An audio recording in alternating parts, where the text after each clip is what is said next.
Hello, my name is Carla Rodriguez, and I'm with Marcos and Felix, and we are going to be presenting Paleo diet. Next. Next.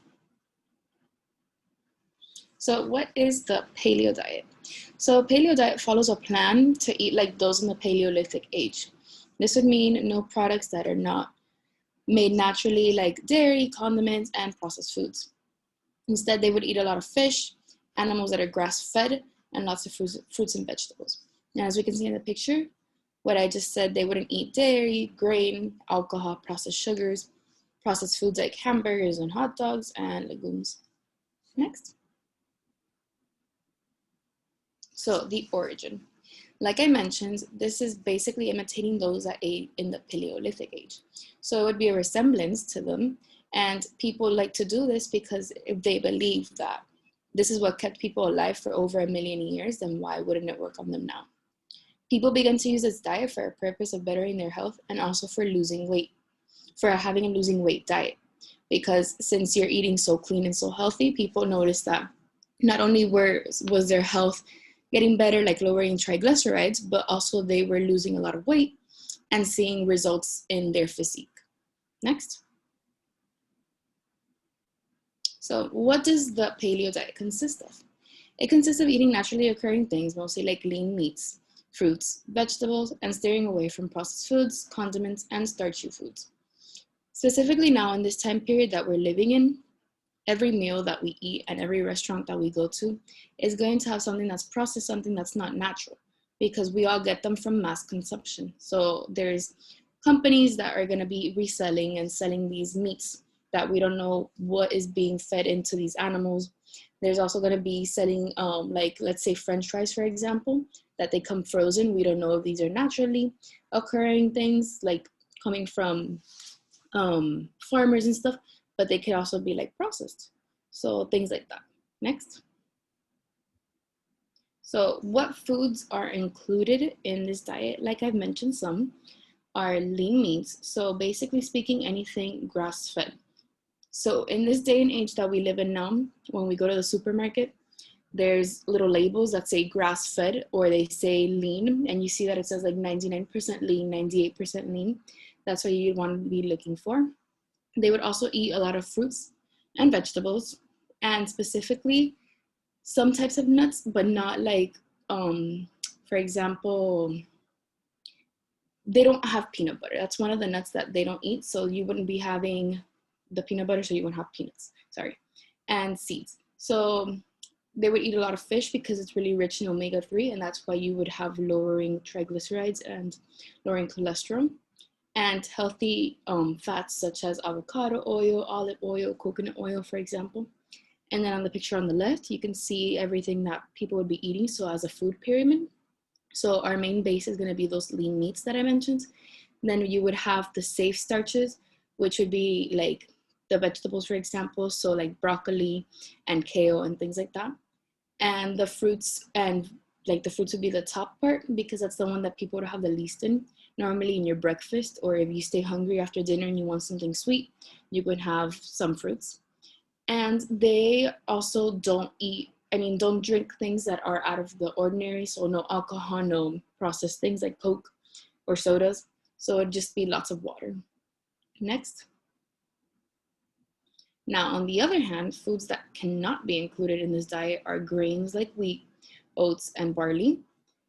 Things like legumes, like beans, lentils, peanuts, and peas, like I mentioned, the peanuts before. Also dairy products, refined sugar, salt, potato, or any highly processed foods in general. So as we see, foods that are not approved that we love this day and age are oats, and the starches would be like bagels, bread, the legumes, the peas that we mentioned, sugars and sweets like ice cream, sadly, for example, vegetable oils like the canola oil, for example, some condiments like ketchup, and then alcohol is a no-no. Next. I think Marcos is going to be now talking about the advantages and disadvantages. Okay, guys, so I'll be talking about the advantages and disadvantages of this type of diet. So let's start with the advantages.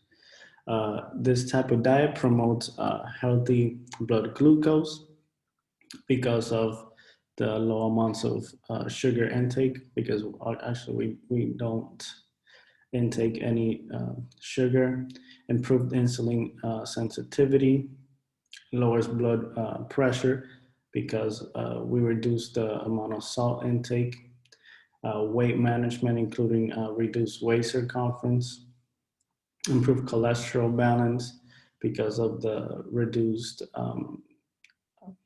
processed foods, improve satiety, which is hunger, and lowers mortality.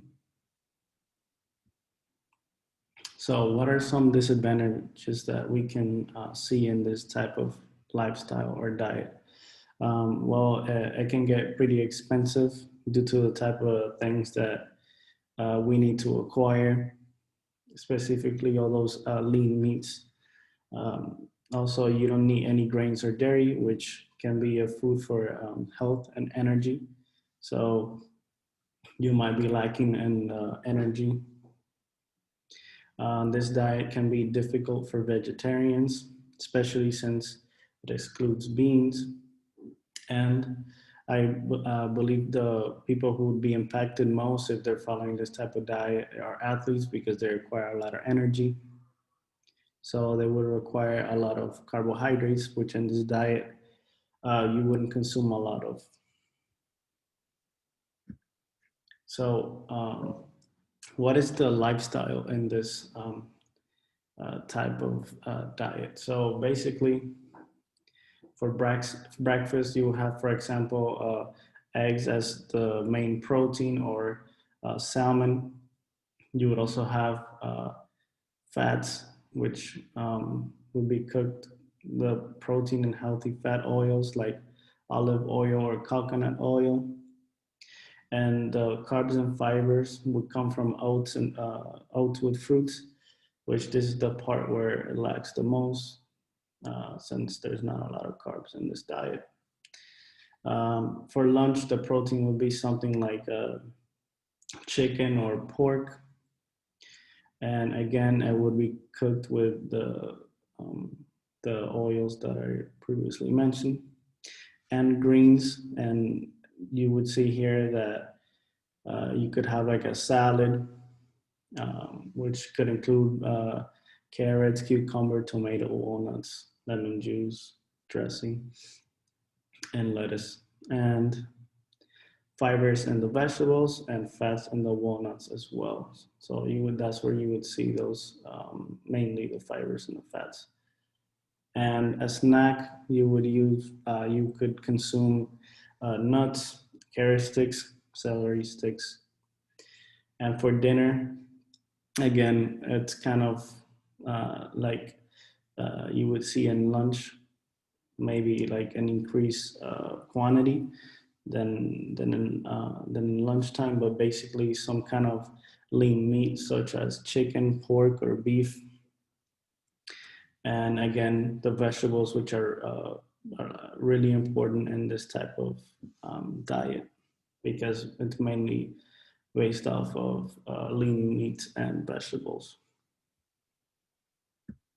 So studies regarding this diet. So there are a couple of studies that show that there is improvements in health. And here I mentioned 5 specifically, which you can click the link that's attached to them and get to understand it more in depth. But in the first study, it shows, it's called the paleontologic diet improves glucose tolerance. And so in this one, the results show that doing this diet allows you to have reduced circumference, and also it allows for better glycemic control. So it helps with glucose levels, and it does work in terms of losing weight.